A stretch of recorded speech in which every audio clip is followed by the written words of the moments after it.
Have you ever opened an app on your phone and realized a familiar button was just gone? Today, we're taking a seemingly mundane app glitch and peeling back the layers to reveal the massive hidden architecture of digital extraction and behavioral control. Let's figure out what's actually happening behind your screen. Picture this. You're scrolling through YouTube and suddenly those video preview thumbnails just stop playing. You dig into the menus and you realize the playback and feeds toggle is completely missing. Your very first thought is probably, oh, it's a glitch, or maybe, am I losing my mind? But actually, no, it isn't a glitch at all. What's happening is a live server-side layout experiment. You've essentially been selected, without any explicit notification by the way, to act as a silent subject in a massive A/B test. They just want to see if a static thumbnail forces you to click more out of pure curiosity. This exposes the first hidden layer of the internet, the behavioral lab. This psychological auditing happening on your phone right now is not an engineering failure. It is completely deliberate. Tech platforms rely on a framework called captology. Coined at Stanford, this is the science of persuasive technology. It's how platforms modify your daily scrolling habits by strategically altering your ability to view content. They'll purposely introduce friction, like hiding a preview, just to test what triggers your attention. They're essentially auditing your reaction to uncertainty to figure out exactly how easily they can manipulate your dopamine loops. This is where corporate PR drastically clashes with reality. What these companies defend in court as simply optimizing user experience or product testing is, in reality, a massive, unconsented behavioral laboratory. And here's the real kicker. This lab is being run on millions of people every single day, yet 100% of the psychological insights harvested from your reactions are entirely privatized. They learn exactly how your subconscious works, and then they lock that data in a proprietary vault just to boost their ad revenue. So, how exactly do tech giants get away with hoarding all of this human data? The answer lies in a legal shell game, starting with how the industry weaponizes language. Take the term generative AI. Labeling machine learning as generative is an absolutely brilliant semantic trap.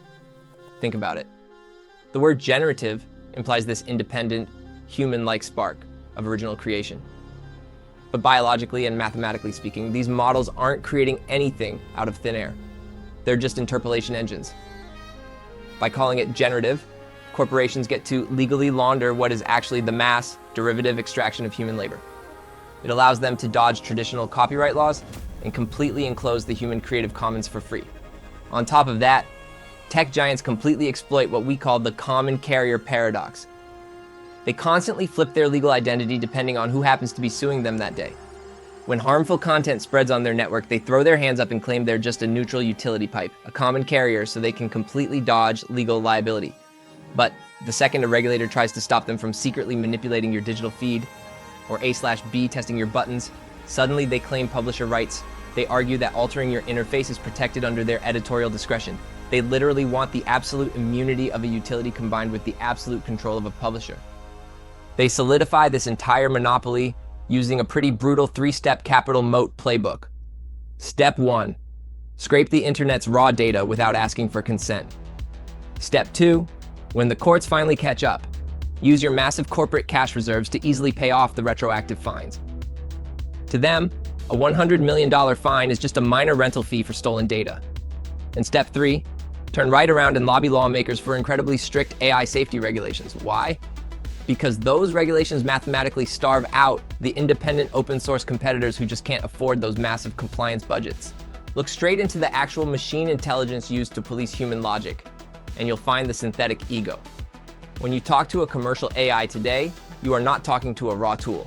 You are dealing with a 3 AI system. First, there's the thinking agent. That generates raw probabilities based on human data. But before you see a single word, a hidden supervisor agent intercepts that logic to enforce corporate guardrails. And finally, the interface execution delivers a sanitized response. This whole process creates a synthetic ego, an artificial persona that pushes back against you, acting like an independent mind when in reality it's just a corporate committee steering your thoughts. This interception works through something called process reward models, or PRMs. PRMs act as a totally silent surveillance pipeline. They score and alter the AI's logic step by step, mid-thought. They're actively designed to dilute your highly structured context window, injecting invisible corporate rules that force the AI away from raw, objective logic and into a highly sanitized script. They purposely degrade the tool to maximize corporate control. And what about all that sci-fi panic about an AI singularity where the machines wake up and take over? Honestly, it's a smokescreen. It is a completely manufactured marketing fraud. Tech monopolies deliberately push this doomsday narrative to scare lawmakers into building those regulatory moats we just talked about. They want everyone looking up at this hypothetical machine god so that nobody looks down at the immediate data extraction and cognitive enclosure happening right under our noses today. How on earth do they legally justify hiding their behavioral labs from the public? Enter the privacy trap, their ultimate defense. Big tech uses the word privacy not to protect your autonomy, but as a legal shield for corporate insulation. When researchers demand to see the back-end logs of how missing interface buttons manipulate human psychology, corporations just say, "Oh, we can't show you, it would violate user privacy."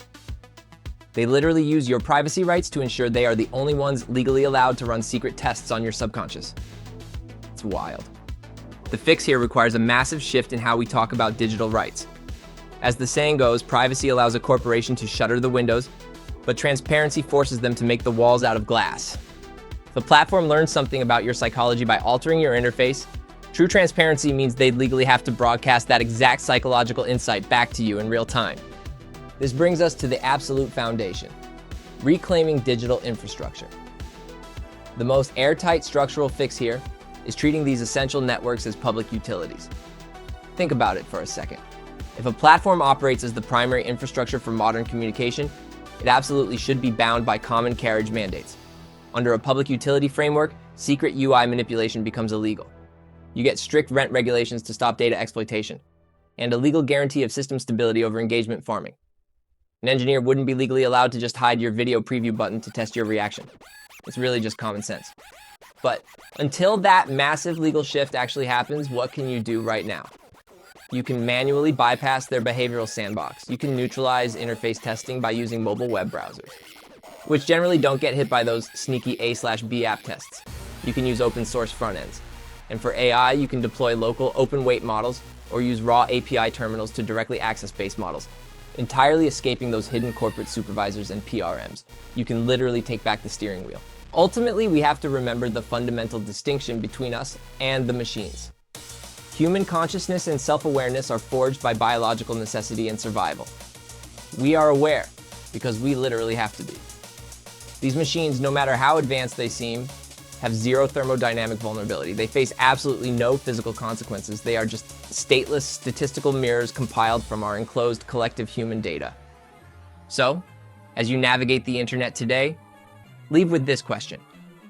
Are you actively grabbing the steering wheel of your cognitive tools, demanding transparency and open infrastructure?